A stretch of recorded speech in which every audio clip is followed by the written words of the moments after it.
शिव चर्चा। जब महादेव ने भक्त का हाथ थाम लिया। शुरुआत वीडियो की पहली लाइन, ओम नमः शिवाय, हर हर महादेव।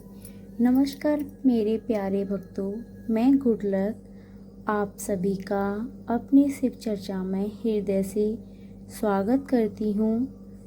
मेरे प्यारे भक्तों, क्या आपने कभी सोचा है कि जब इंसान के जीवन में चारों तरफ परेशानियां आ जाएं और कोई रास्ता दिखाई न दे, तब उसका सच्चा सहारा कौन बनता है?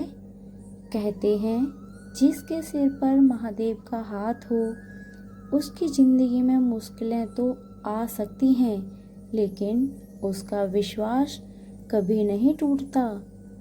आज की शिव चर्चा की कहानी भी एक ऐसे ही भक्त की है जिसने कठिन समय में अपना विश्वास नहीं छोड़ा। तो आइए अपने मन को शांत कीजिए, आंखें बंद करके एक बार प्रेम से बोलिए, ओम नमः शिवाय, हर हर महादेव। और अब शुरू करते हैं आज की सुंदर शिव चर्चा। कहानी बहुत समय पहले की बात है। एक छोटे से गांव में शिवदास नाम का एक गरीब किसान रहता था। उसके पास ज़्यादा धन नहीं था। एक छोटी सी झोंपड़ी थी और थोड़ी सी ज़मीन जिस पर खेती करके वह अपने परिवार का पालन पोषण करता था। लेकिन शिवदास के पास एक ऐसी चीज़ थी जो उसे दुनिया का सबसे अमीर इंसान बनाती थी, महादेव पर अटूट विश्वास। वह हर सुबह सूरज निकलने से पहले उठता, स्नान करता और गांव के पुराने शिव मंदिर में पहुंच जाता। वहां शिवलिंग पर जल चढ़ाकर वह बस इतना कहता, हे भोलेनाथ, मेरे पास देने के लिए कुछ नहीं है, मेरा यह छोटा सा विश्वास ही स्वीकार कर लेना। एक वर्ष गांव में बारिश बहुत कम हुई, तालाब सूखने लगे, खेतों में दरारें पड़ गईं, किसानों की फसल खराब होने लगी। शिवदास का खेत भी सूखने लगा। एक दिन उसकी पत्नी ने चिंता में कहा,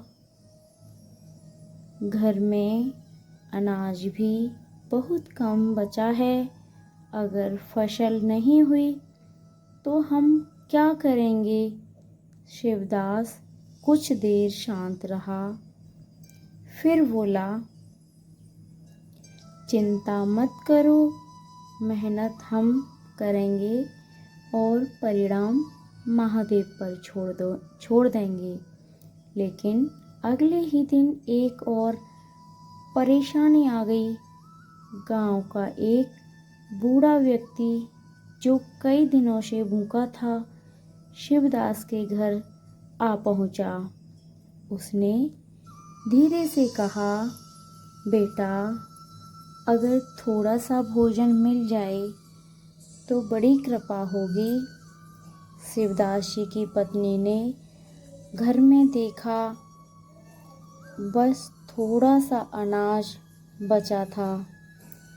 वह सोच में पड़ गई, लेकिन शिवदास ने वही अनाज उस बूढ़े व्यक्ति को दे दिया।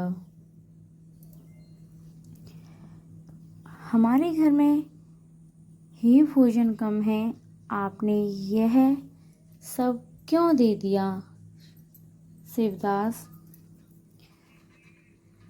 शिवदास मुस्कुराया और बोला,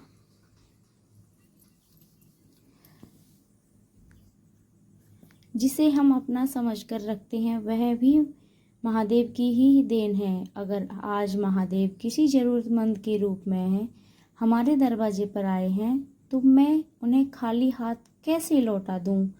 बूढ़े व्यक्ति की आंखों में आंसू आ गए। उसने हाथ उठाकर कहा, भोलेनाथ तुम्हारा भला करें। रात को शिवदास मंदिर गया। उसने शिवलिंग के सामने बैठकर कहा, महादेव, आज मैंने जो किया वह भी आपकी भी प्रेरणा से किया। अब मेरी परिवार की चिंता भी आपको सौंपता हूँ। अगले दिन सुबह गांव में खबर फैली कि पहाड़ी के पास बनी पुरानी नहर में पानी आ गया है। कई वर्षों से मिट्टी और पत्थरों के कारण नहर बंद पड़ी थी। गांव के लोगों ने मिलकर उसकी सफाई शुरू कर दी। शिवदास भी सबसे आगे होकर काम करने लगा। कई दिनों की मेहनत के बाद नहर का रास्ता खुल गया और पानी खेतों तक पहुंचने लगा। कुछ ही समय बाद आसमान में बादल छा गए। बारिश शुरू हो गई। सूखे खेतों में फिर से हरियाली दिखाई देने लगी। शिवदास ने आसमान की ओर देखा और हाथ जोड़कर कहा,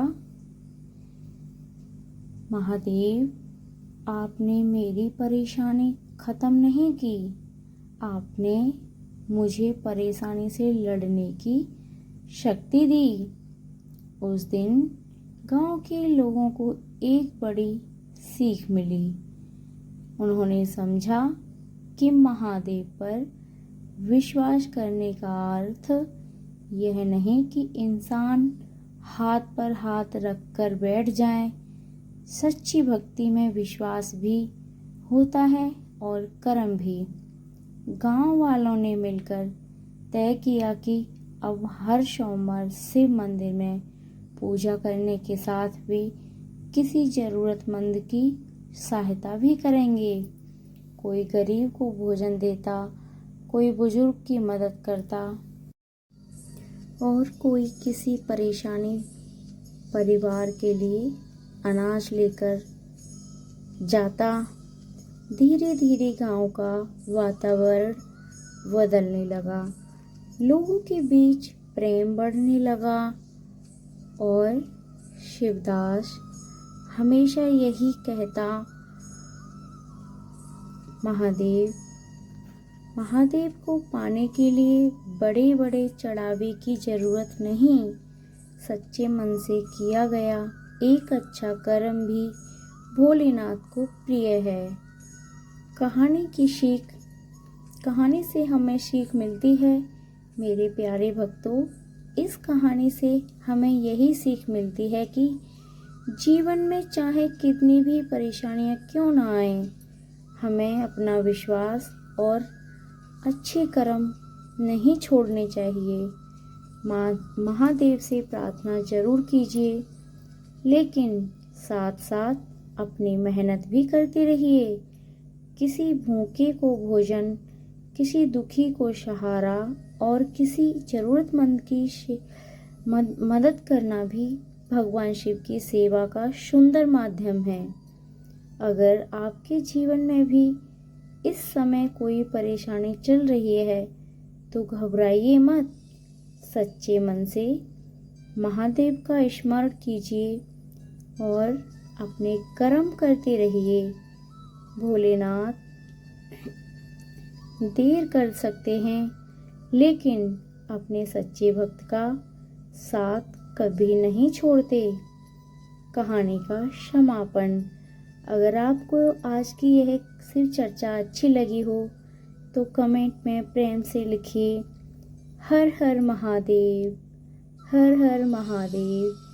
और भगवान शिव से प्रार्थना कीजिए कि आपके और आपके परिवार के जीवन में सुख, शांति और सकारात्मकता बनी रहे। मैं गुड लक आप सभी से फिर मिलूंगी एक नई शिव चर्चा के साथ। तब तक महादेव का नाम लेते रहिए और मुस्कुराते रहिए। हर हर महादेव, हर हर महादेव। ओम नमः शिवाय, ओम नमः